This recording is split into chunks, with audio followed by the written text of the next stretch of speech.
This is a tale that was told to my siblings and me by my great-grandmother, Rosa, when we were itty-bitty children. At the time, my family and I were living in the brush country region of South Texas near Brownsville. This tale was told to me in Spanish, so some of the drama might be lost in the translation to English. Well, anyway, this is the way the tale was told to me. One dark night, a vaquero was coming home to his ranch riding on horseback while at the same time pulling a pack mule loaded with goods for his family and for his ranch and livestock. As he rode down a narrow path through the brush bordered with thorny mesquite and huisache brush, he heard the soft wailing of what sounded like a very hungry or cold baby. The vaquero started to look around in the dark on both sides of the path to check if he could spot something that was making that soft wailing sound.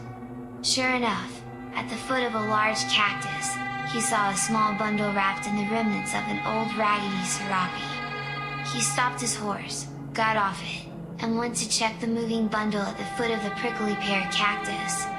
To his astonishment, when he pulled back some of the covering, the vaquero saw a tiny dark indigenous baby with long black hair and tiny eyes. The baby stopped crying, and he seemed to look up and smile at the vaquero who had stopped to help him. The vaquero picked up the tiny wiggling bundle, and with one hand and arm, he was able to remount his horse to continue on with his trek home to his family and his ranch. For the first 5 minutes or so, the vaquero stared down and admired the little bundle of joy, and he was so anticipating his young wife's reaction when he arrived home with such a precious gift since they had yet to have any children of their own. The vaquero had ridden down the path for about 30 minutes, still carrying the baby in one arm and still pulling his pack mule as he navigated down the narrow path through the brush, when he heard a tiny voice say, "Look, I have teeth." The vaquero looked down at the tiny bundle and was astonished to see the baby's mouth with long fangs protruding from both his bottom and top jaws. With a terrified start, the vaquero threw the bundle into the brush, the horse bolted, and the panicky vaquero dashed down the brush path leaving his pack mule behind. When the horse and rider arrived at his modest ranch home, the vaquero was in shock. His wife had heard the galloping horse as it arrived at her home, so she came out carrying a kerosene lantern to help with the unloading of the pack mule. When she saw the wide-open eyes, tear-covered face, and drooling mouth on the face of her husband, she knew that he was suffering from shock. She quickly helped him down from his horse and took him inside the house and put him to bed. The vaquero never said a thing. He simply moaned and drooled and his wide eyes sent tears running down his face. The wife knew what she had to do. She hurried out to mount the shivering horse and galloped her way to the local curandera, or healer. She hurried back with the curandera riding double on the horse.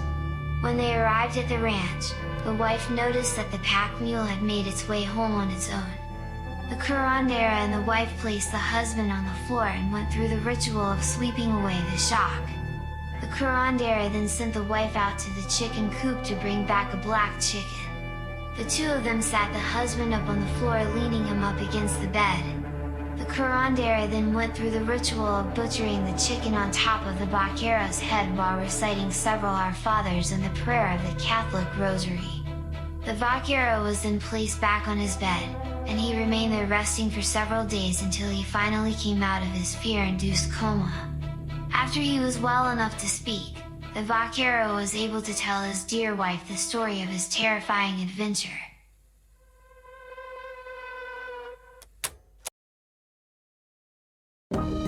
Please like and subscribe if you enjoyed the content, and feel free to watch more of our videos.